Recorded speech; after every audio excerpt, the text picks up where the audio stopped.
When you combine a good book and a good cup of tea, the results are tea-rific. But the harmony of that book and tea duo matters. So today I'm keeping my pinky out as I serve up 6 piping hot books that end in TY, which you would pronounce as tea, and the teas that you should drink while you read those books. I'll admit this video is a kind of a bit of a novelty, but don't forget to set down your teacup and hit the like and subscribe buttons. It's one of the best ways to keep this literary tea party going. Kaiju is a Japanese word, and matcha is green tea from Japan, so the Kaiju Preservation Society and matcha tea is the perfect pairing to get us started. Now first for the book. When Jamie Gray gets fired from a soul-crushing gig, he somehow falls into a job with KPS, which stands for Kaiju Preservation Society. It's this organization that protects massive nuclear-powered creatures in a parallel dimension. If you like B-movie style monsters in a setting similar to Jurassic Park, this book is for you. Plus it has the classic witty banter that Scalzi hangs his hat on, as well as some of the negative views of big corporations and billionaires that is also something I'm finding Scalzi likes to touch on in his books. And if you're venturing into the world of monsters, I recommend you sip on a matcha tea. Matcha is a finely ground powder made from specially grown and processed green tea leaves that's just whisked into hot water rather than steeping for several minutes. The Kaiju Preservation Society and matcha tea. It's a matcha made in giant Japanese monster heaven. Now let's get a little bit more sophisticated by pairing Rules of Civility by Amor Towles with Darjeeling tea. So the book revolves around 2 dames and 1 guy in upper crust New York society in the 1930s. Then there's an accident that happens that changes the lives of all 3 of these characters, plus you get some debate about living on Easy Street or if you should be working hard for a living. And in the book there are a couple of decent twists and turns. It mainly touches on the question of perception versus reality and where love fits into this equation. It really picks up steam and gets unputdownable really by the end of the book. And while you read it, I recommend enjoying a cup of Darjeeling tea, which is sometimes known as the champagne of teas. So it makes a perfect cultured combo with this book. Now you can make it even more lavish by taking the sophistication to the next level. I'm talking loose leaf tea and a legit teapot. The whole fancy shebang. Moving on to our next novel, which is The City in Glass. Now this book has gorgeous poetic writing and amazing world building visuals that feel like something out of Inception, the movie Inception, or some Greek myth. In the book, a demon named Vitrine nurtured this city for thousands of years, and the demon cares for so many of the residents in this city, it's genuinely curious about their lives and loves just taking a peek into them at any moment. But then a flock of angels ruins the party, destroying the city that Vitrine worked so hard to build up.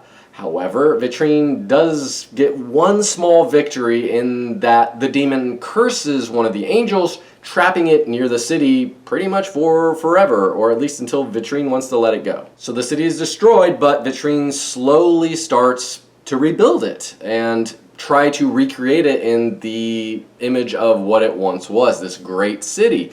And all the while, the relationship between the demon and the angel starts to grow. Vitrine is this kind of Sour Patch character that's super evil one second, which obviously a demon will be, and then sort of kind of nice the next minute. So you're almost as confused as this angel is about what this demon is like deep down in its soul. But what tea should you pair with this heavenly and hellish book? Well, I'm going to say oolong because the book is not too long at just 216 pages. Oolong, too long. I know it's kind of a stretch, but what are you going to do? Anyway, oolong is a broad variety of tea grown in China and Taiwan that really isn't black or green tea. The tea leaves for this variety are tossed or shaken to slightly oxidize it and really bring out its flavor in the long run. And depending on the process for oxidation, it can wind up having a huge range of flavors from fruity to floral to earthy, and maybe it's that contrast that also makes it a good drinking partner for The City in Glass. Next up is The End of Eternity, which features some time-traveling Eternals who reduce human suffering by making these small tweaks to human history.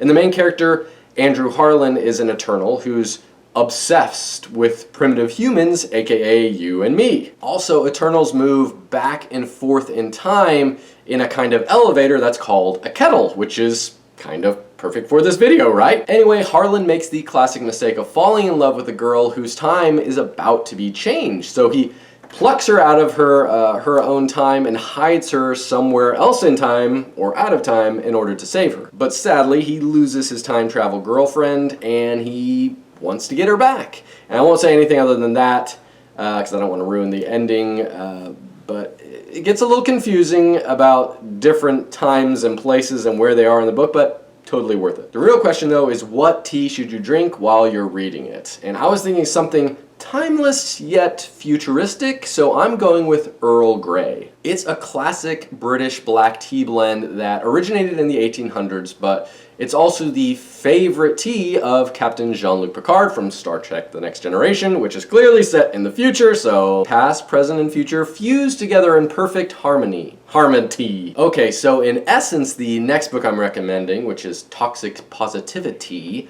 is about how to respond to difficult situations without just saying these positive platitudes like everything happens for a reason, or just be happy about it, or life only gives you as much as you can handle. The book keeps coming back to trying to understand what's behind what the other person is saying and how you can meet their needs, which can sometimes just be nodding and listening without even offering any advice. And as you're learning how to be a more supportive friend, partner, or colleague, I'd suggest that you keep things sweet in the drink department too, as in sweet tea, the sweetest, sometimes almost too sweet beverage. Sweet tea is a big deal here in the South where I live, with grocery stores like H-E-B and fast food restaurants like Raising Cane's, McAllister's Deli, and Chicken Express. They all top the sweet tea charts. They all have it available, and it's all very, very delicious. It's a super refreshing, diabetes-inducing drink that goes well with comfort food, greasy chicken, or I'd like to think the book Toxic Positivity. And lastly, let's dig more into the real world with another nonfiction read, Poverty by America. This kind of soul-crushing book holds a mirror up to one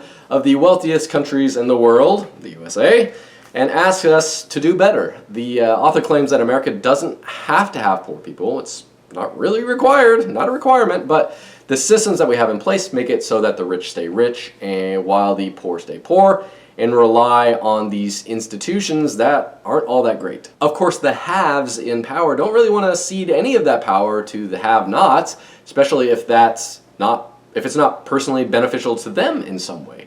So we tolerate and even expect poverty to be a part of our society. Another common belief that the author touches on is how people are poor because they're lazy. But he does show how there are a whole host of reasons, obviously, why people are poor, including that society makes it difficult for them to escape this poverty carousel that they're on. It's a deep book that's not exactly light reading, but it's extremely informative and important stuff. So what's the best book to pair with this book about poverty? Well, I think it's Genmaisha. I think I'm pronouncing that right. Anyway, Genmaisha is sometimes called the poor man's tea. This unique tea is a blend of green tea leaves and roasted brown rice and can be traced all the way back to 16th century Japan. It was a favorite of commoners living way out in the country, those rural folks, those bumpkins, since it was easy to make and didn't have to be as pure as some of the other kinds of tea. People say it has a savory, slightly sweet, and sometimes popcorn-like quality to it, making it the ideal